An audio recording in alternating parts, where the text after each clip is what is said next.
Hello again, welcome back to this tutorial series, and in this tutorial I will be discussing arrays. And by definition, an array stores a fixed size of sequential collection of elements of the same type.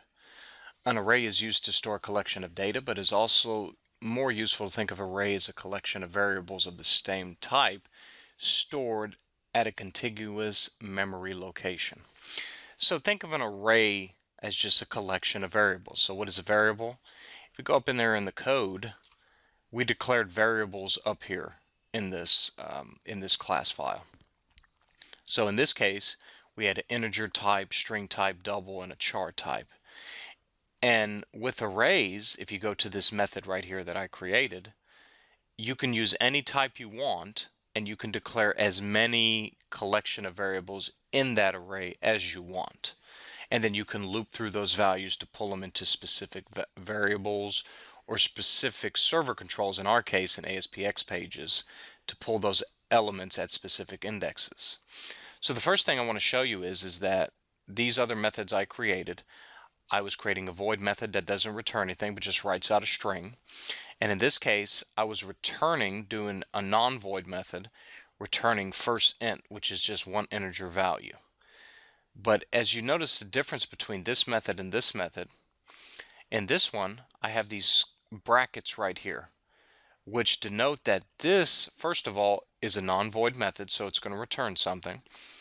And in this case, these brackets denote that it's going to return an array. That's what these brackets denote what they mean. So in this case, the first method 1 will return an integer type of an array. So let's look at some different ways to declare arrays. Now in this first one, I'm not declaring an integer type. I'm declaring a double array type.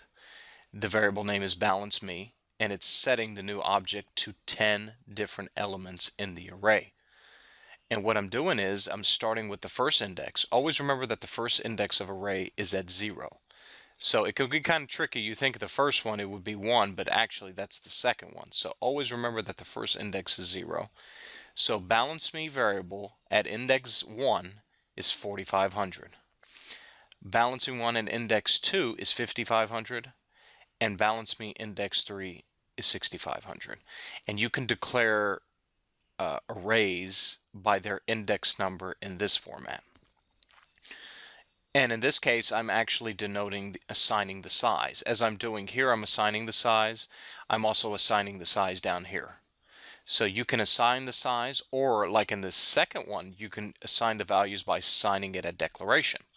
So in the first one, I'm putting int marks, my variable, equals new int, not assigning the size of the array, but I'm putting the actual elements in the array right here, the integer types. So as you note, how many is this? 0, 1, 2, 3, 4. So this is actually an array size of 5. But you would declare it as 0, 1, 2, 3, 4, so you would put a 4 here, denoting the 0. So that's how much you would loop through that. And another thing you can do is, besides assigning it there, you can also assign another array to the one that you've already created without having to declare it like this. So in the second one, I created another integer array. I created the variable score, and I'm setting it equal to marks. So this is essentially duplicating this array here. So that's another way that you, instead of having to type it out again, you can declare it and copy it over by setting it equal. In this case, I'm also assigning the sizing according to the same as a double. But now I actually want to get into some of the loops that you can do with this. So in this case, I'm creating an array with the variable hello, and I'm setting it to a size 10 index for the array. And then what I'm doing here is I'm running a for loop. Now what's a for loop for?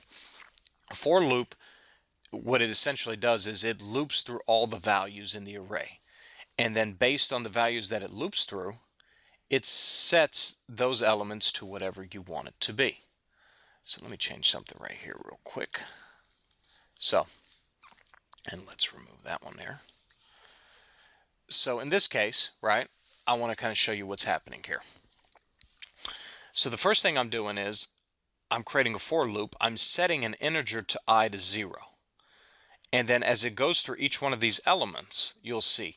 And then I will be less than 10, which is less than the sizing of the array.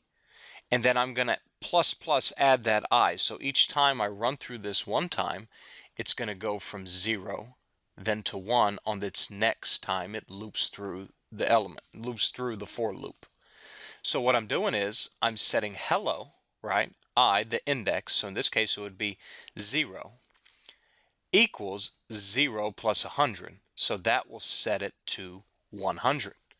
And in the first case here, and I want you to remember something, I'm declaring two different variables here.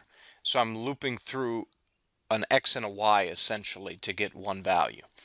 So what I'm doing here is I'm saying that hello will equal 0 at index 0, 0 plus 100, which will be 100.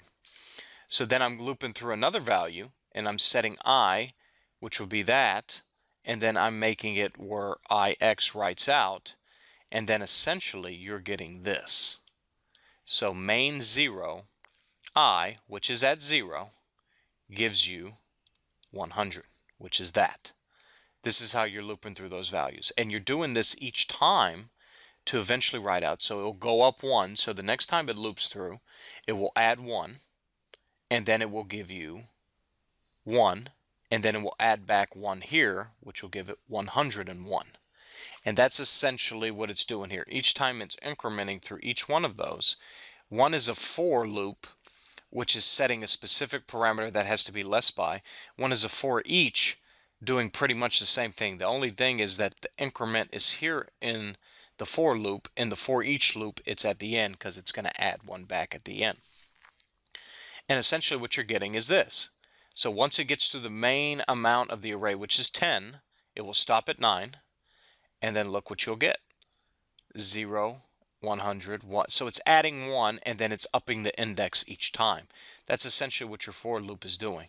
Now if I was to increment it this way with the plus plus before it, it would do the opposite. It would still go to 9, but it's going to increment it by 1 the first time because the plus plus is back this way.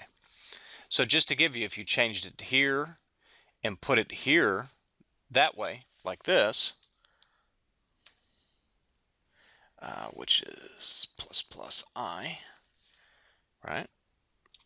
And then you did the same thing here, you would essentially get this.